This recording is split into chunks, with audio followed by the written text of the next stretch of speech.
The countdown to CHAN 2021 is on and Cameroon is ready to go infrastructurally, even as the country's flag bearers are yet to swing into any purposeful preparations. Cameroon formally ratifies the African Continental Free Trade Area Agreement 1 month to the commencement of trading, thereby becoming the 33rd state party to do so. The defense of budgetary allocations gathers steam in Parliament as the IIE Commission continues to quiz cabinet ministers on the underpinnings of their proposed budgetary allocations. Those are our top stories. Hello and welcome to the 7:30 News. I am Ben Menopufong.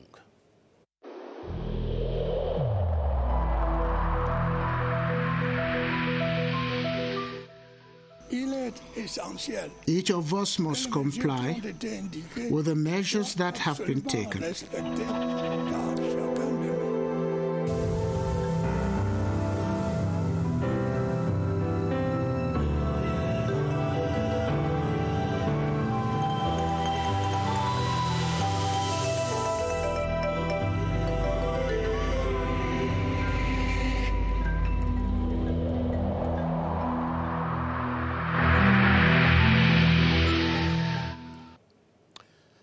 You're welcome once again. As from January 16, 2021, Cameroon will be the center of attraction of football made in Africa as 16 football nations from the continent will converge on the country for the eagerly awaited African Nations Championship. We are barely 6 weeks away from the kickoff, and the country is virtually set in terms of infrastructure, accommodation, restoration, and health. As Baldwin Sama reports, apart from a few finishing touches still pending here and there, Cameroon is poised to staging a CHAN hosting like Africa has never known before. It will be another opportunity to showcase Cameroon's prowess in successfully organizing great football competitions, given the availability of different sports and lodging facilities in the different regions concerned with the African Nations Championship. From the 40,000 capacity Yaoundé Omnisport Stadium that hosted some matches of the 2016 Africa Women's Cup of Nations, the stadium is today ready not only to host the tournament's opener and the final, but other Group A fixtures. One of the best football stadiums in Africa, the Japoma Stadium, stands out tall. Its beauty attracts many, and the readiness of this infrastructure confirmed recently by CAF inspectors on a working visit to Cameroon. Beautiful edifice. We're proud to be African. Thank you very much. We're very proud to be African. While Group B teams will play here, Group C teams will enjoy their stay at the Bepanda Omnisport Stadium that remains a veritable sport infrastructure for the country. After successfully hosting some matches of the 2016 Africa Women's Cup of Nations, the Limbe Omnisport Stadium is no doubt simply waiting for January 2021 to welcome Group D teams. Each of the stadia is blessed with up-to-date training grounds to be used by the different teams. We are in a dynamism of a rise of power in the preparation. We are satisfied. Apart from sports infrastructure, Cameroon is blessed with impressive lodging facilities, good road network, and above all, a hospitable population ready to spice the 3 weeks football competition. And we are barely 45 days away from the start of that competition, and doubts are still looming as to the actual form of the squad Cameroon will be fielding in the tournament. A doubt that is being buttressed by the fact that both players and officials are yet to be called to camp on the one hand, and on the other, the fact that there are no friendly matches in view this far. As Baldwin Sama now reports, the absence of the Elite 1 and Elite 2 championships is making a bad situation even worse. Preparatory phase for Cameroon's intermediate Lions, void of reliable friendly matches, void of regular training sessions that should permit the technical squad detect the right players to defend the nation's colors come January 2021. Less than 2 months to the competition, players are not in camp. Difficult it will be to evaluate the team. Even the call-up of players it's not been published. It's been done behind closed doors. The coach has equally complained that it has been difficult for him to set up a team because of the absence of a local championship. So he will just have to do with players he knows. I think it is incumbent on the current staff, given the fact that we are hosting the competition, for us to be able to go far in this tournament. There is no excuse you will give Cameroonians that in our group with Mali, Burkina Faso, Zimbabwe, we couldn't come out of that group. No football championship ongoing in Cameroon. Football analysts believe lack of competition for most of these players will make it difficult to blend and for the team to qualify from her group for the next stage of the competition. With a new technical bench, the coach has brought in new players, and for these new players to blend in order to form a team, it's going to take time, and we are just 1 month from the competition. Anything other than qualification for the second round will be a slap in the face and will be a big disappointment for Cameroonians. However, the team can count on reliable players such as goalkeepers Anye Derrick and Dande Jr., defender Thomas Etabawak, and goal scorers Leon Boyomo and Samuel Len to deliver the goods if they are retained. And Cameroon is not alone in this lackluster build-up to the 2021 CHAN. Its group partners in the competition are facing almost a similar setback in their respective countries, except, of course, Burkina Faso, that is up and kicking. Zimbabwe is hit by a financial crisis to start its league. Same with Mali, where the date of the start of the domestic championship is still awaited. Romeo Kenyo reports that all of these setbacks may dampen the performance of these nations in the competition, just like it's been feared of Cameroon. The Zimbabwean Soccer Premier League was initially due to run from April to November. Unfortunately, the program was shattered when COVID-19 came hitting the country hard in April. To galvanize hopes, a mini league was announced by the FA for December. But until now, nothing is said about a possible debut. Financial crisis rocking the FA is the order of the day. Consequently, the Warriors have not been in camp since March, 1 month to the CHAN. Plans are on the way to announce a provisional squad. Over in Mali, no news has filtered on the team's readiness ahead of the competition. The current football season in the West African country is yet to commence. However, this hasn't in any way hindered the performance of top-tier sides Stade Malien engaged in the CAF Champions League. The Bamako outfit were crowned league champions last September after a COVID-19 break. In Burkina Faso, the coast is clear. The present Division 1 Football Championship is already at its 13th day, an opportunity for the Stallions to get the best players to defend their colors during the forthcoming Continental Showdown. In other news now, Cameroon has become the latest African country to submit her instruments of ratification of the African Continental Free Trade Area Agreement to the African Union. The ratification documents were handed to the AU by the country's permanent representative at the continental body, Churchill Ewumbwe Monono. Charles Eboni reports that business at the Free Trade Area begins on January 1, 2021. April 18, 2019, President Paul Biya receives at the Unity Palace the Executive Secretary of the United Nations Economic Commission for Africa.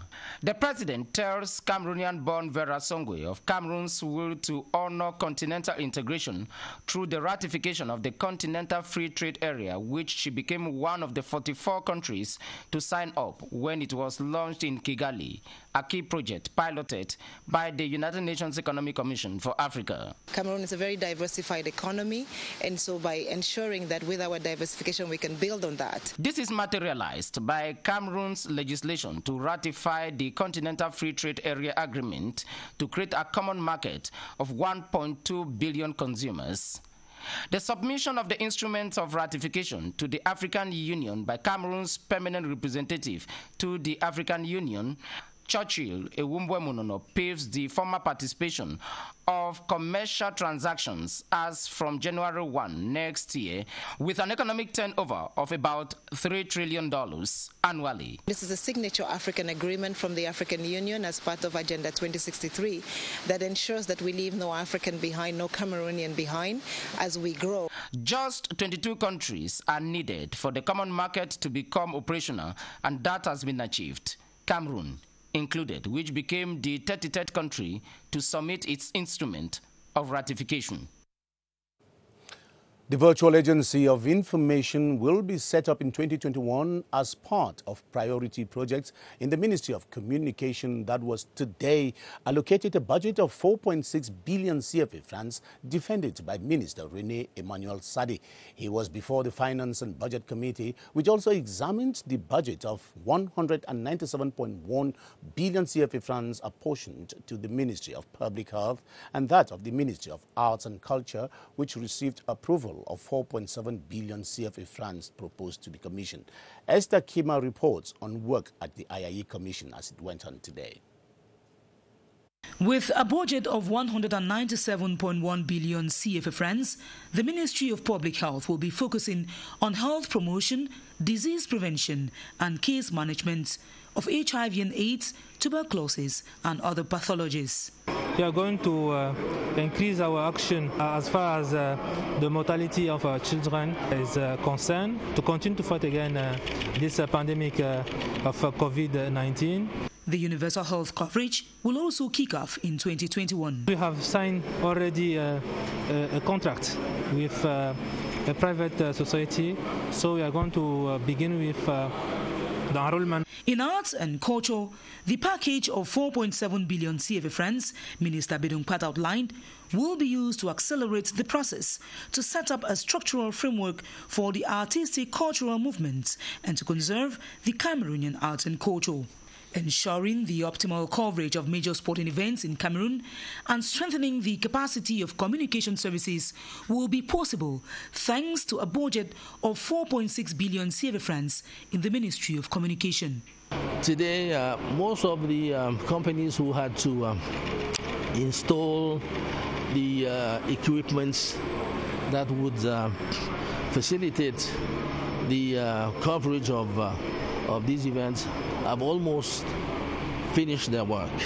We also have to put in place the Virtual Agency of Information, which is a project that we had last year. The improvements of the national state broadcaster, CRTV, is also in view. The plan of rehabilitation of CRTV is a big concern of ours, and we are in a way to find out the ways and means to solve this problem, which is we're facing since years now.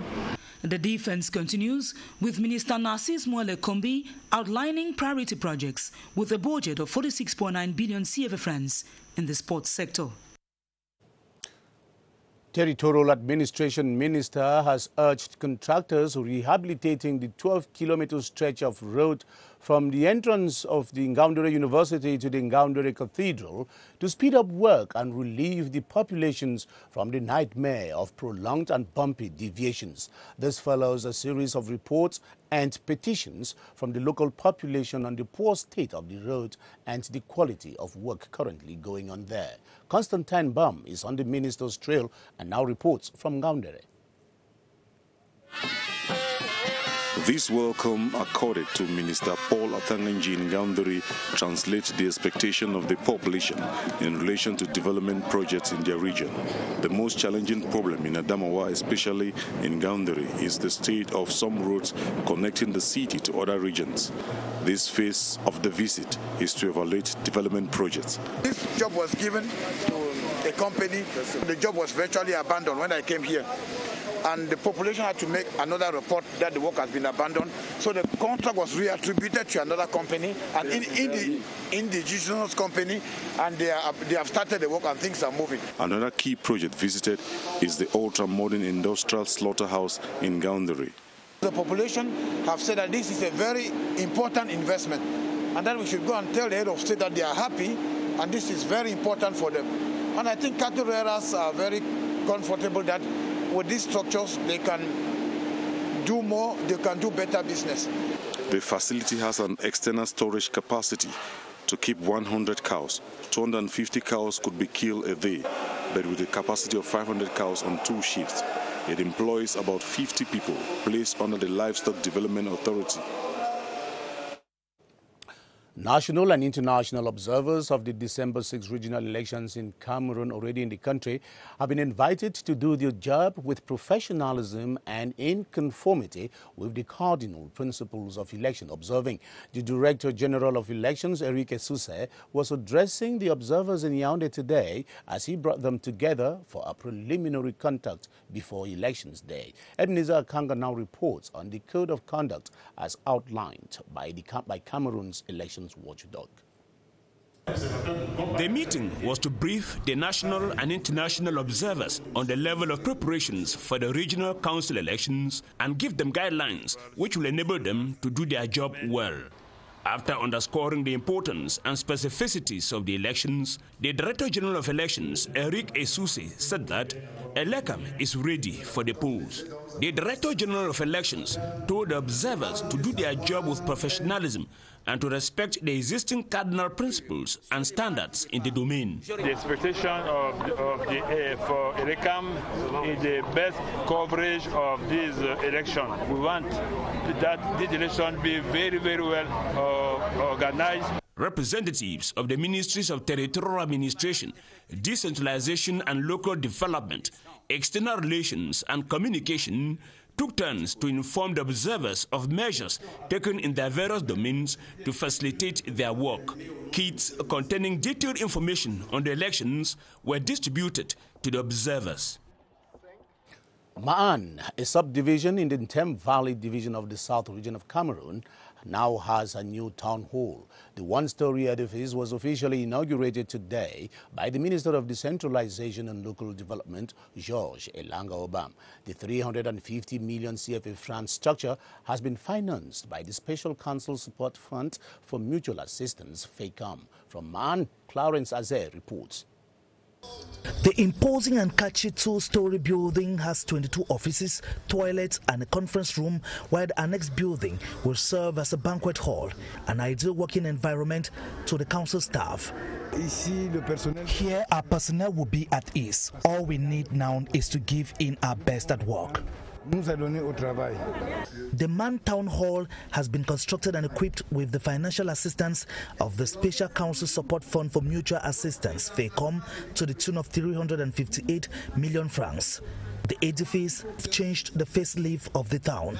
We are very happy for all this realization. Man is now a modern city. Cutting the ribbon to set the building for use, Minister Georges Elanga-Obam described it as a plus to the decentralization process in Man. The mayor, the councillors can now give the total input that is needed to the progress of decentralization. He, together with the Director General of FACOM, Philippe Camille Acquav, challenged the Man Council staff to make good use of the building. Thanks for watching the news on the Cameroon Radio Television as we broadcast live from Yaoundé. A competition for the cleanest town in the west region of the country has been launched with a call on the population to jealously preserve the roads constructed within the framework of the 2021 Shan. The Minister of Housing and Urban Development, Celestine Kucha-Cortez, launched the competition today in Bafoussam as she continued her two-day working visit in that region. Chancellor Nanza reports from CRTV West. This is the external parking lot of the Mbuda Municipal Stadium. The contracting company says, coupled with the access way to the 2022 AFCON training ground, the execution rate stands at more than 85%. I'm very happy to see what has been done in Bunda, in Bafoussam, concerning this access road. I'm very happy that all the project had been well done. The population has thanked the Cameroon government for the bypass road linking the Bamungum runabout to TPO in Bafoussam and other stretches in the city, stating that it has come to alleviate their sufferings. I'm not happy on the way the population are using this road. That's why I'm calling the mayors to work hand in hand with the administrative authorities to bring back order. She also launched the regional competition for the cleanest city in the West region. The wish of the Mindu boss is that by the end of 2021, the town of Bafoussam should have been transformed into the rainbow city it is commonly referred to. And stakeholders in the implementation of the 7th program of the Government of Cameroon and the United Nations Population Fund are reviewing the 2020 action plan and projecting into 2021 activities. The 5-day workshop that is holding in Douala is also assessing the program's performance in the country this far. Details with Veronica Benguela from Douala. Despite the obstacles posed by the COVID-19 pandemic, the United Nations Population Fund team in Cameroon set up strategies to continue to provide health care to women across Cameroon. We have increased the number of women that were assisted by qualified personnel during delivery. We have increased the number of new users of modern contraceptives. We have increased the number of young adolescent girls who are put on contraceptives. Dr. Henry Claude Voltaire, Deputy Representative of UNPF Cameroon, rates the progress around 90%. He emphasized in his presentation that the United Nations Population Fund and the United Nations Agency for Sexual and Reproductive Health work to ensure that every pregnancy is desired, every childbirth is safe, and that every young person's potential is realized. As part of the fight against obstetric fistula, some 129 women received free treatment in Cameroon, and a national solidarity campaign was launched to put an end to this illness. With regards to combating gender-based violence, some 8,621 women and girls survivors of violence have received holistic care.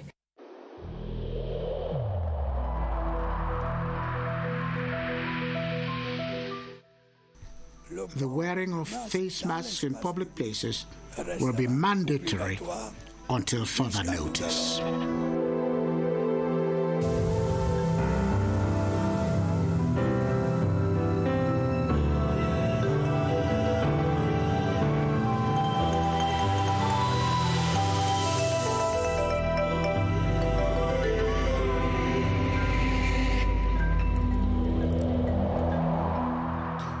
Travelers into Cameroon will soon be subjected to a new regime of COVID-19 screening at the various entry points into the country. That's how the government and the Meditest Center have signed a partnership agreement to carry on with this new regime that will not only produce fast results, but will also quickly detect fake COVID-19 test results. Bolden Sama is at the Public Health Emergency Operations Center with Dr. Eric Tande to explain to us just how this new procedure will play out on the field. Hello, Baldwin. Thanks for joining us. Good initiative it is by the government of Cameroon to sign this partnership agreement with Meditest that permits COVID-19 screening to be carried out at the different entry points as far as Cameroon is concerned. One of the ways to limit the spread of the coronavirus. We discussed that tonight with Dr. Eric Tanzi, a public health expert. Good evening to you, Doctor. Yeah, good evening, everybody. Explain to us what is it all about, this partnership agreement with Meditest. Okay, just not to go too deep, but straight to the point is that the partnership that has been signed is to facilitate and put an end to some of the fraudulent results we're having at the port of entry. As you might have known, we've had a lot of fake results that are entering. Meditest not only screen all clients that enters the country, but they also disinfect the luggages that are entering. And again, they provide us with more detailed information about this patient as far as their status is concerned. Thank you so much, Dr. Eric Tanzi, for being available this evening to explain to us what this partnership agreement between the government of Cameroon and Meditest is all about, a way to help limit the spread of the coronavirus in the country. Back to you, Ben Menopouffon. Thanks very much, Baldwin, and your guest, Dr. Tandy. We greatly appreciate. Let's leave the COVID-19 and talk about its cousin, HIV. Learning that one is HIV positive could be one of the most difficult experiences to behold in life. Yet being HIV positive does not stop one from living a long, happy and fulfilling life, especially if one takes prescribed medications every day. And in Cameroon, these drugs are provided for free of charge since January 2020 to lessen the burden of those living with AIDS. Beatrice Los Samba is here with the hopeful story of people living with AIDS in Cameroon. She took on a new identity when she tested positive for HIV/AIDS 14 years ago. When I learned I was positive, I cried a lot. Crying, a completely natural part of coping with something that can be life-changing. But this mother of 5 proved there is life after HIV-positive diagnosis. I have hope. I know I am useful to my children and grandchildren. I don't feel ill. A farmer, she says, routine therapies was the only thing that really changed in her life. When she realized there was hope in treatment options, Karen no longer feared humiliation or embarrassment. What she feared most was missing her doses. She admits taking 11 antiretroviral tablets daily for over 9 years until January this year, when the government of Cameroon opted for a combination of drugs cocktailed in one tablet and given free of charge. Antiretroviral drugs cost 400,000 francs in 1994. Later, due to state subvention, it was reduced to 250,000 francs, 7,000 francs in 2007. Today, it is free of charge. A relief to Karine and some 1.2 million people living with HIV/AIDS in Cameroon. Like her, many of them say testing positive is not the end. The visually impaired in Cameroon can now access the internet and also be trained on the information and communication technologies. This is thanks to an inclusive multimedia center put at their disposal by the government. The Minister of Posts and Telecommunications, Minette Libom Lilinkeng, inaugurated the center at the Ekie headquarters of the Young Rehabilitated Blind Club of Cameroon, Sejak. Yoti Kalelisonga reports on the impact of the structure on the people living with visual impairments. ICT is serving as a pathway to knowledge for the visually impaired. At this inclusive multimedia center offered by government to the Rehabilitated Young Blind Club of Cameroon, people with impairments can now surf the net. Persons with disability have problem of accessibility, and this multimedia inclusive center help the person with disability to be trained in different domains. Apart from training in ICT, documents can also be transcribed. With those equipment, those who cannot see will use the same document as those who can see. They can be connected. They can use internet no matter with their handicap. An all-embracing stride to leapfrog some of the barriers Cameroon's digital economy is facing. And that was news for you this evening. Thanks for watching. See you tomorrow.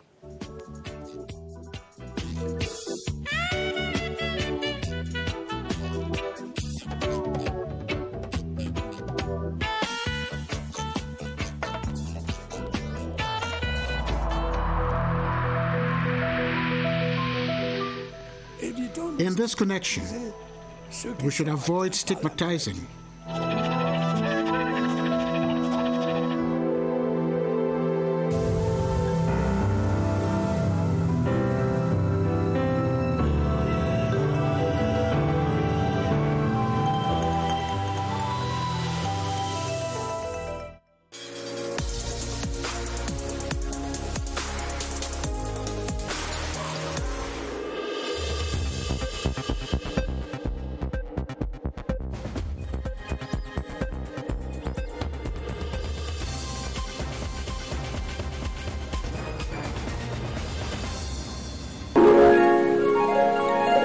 CRTV News, ici, toute l'info.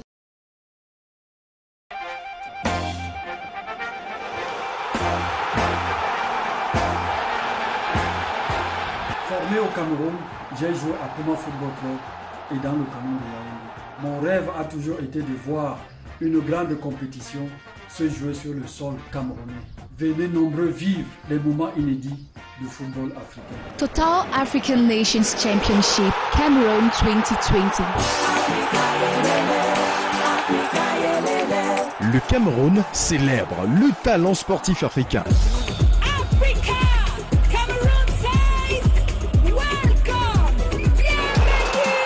Du 16 janvier au 7 février 2021, dans les sites de Yaoundé, Fandena, Douala, Bepanda, Douala, Japoma et Limbe, Bouya.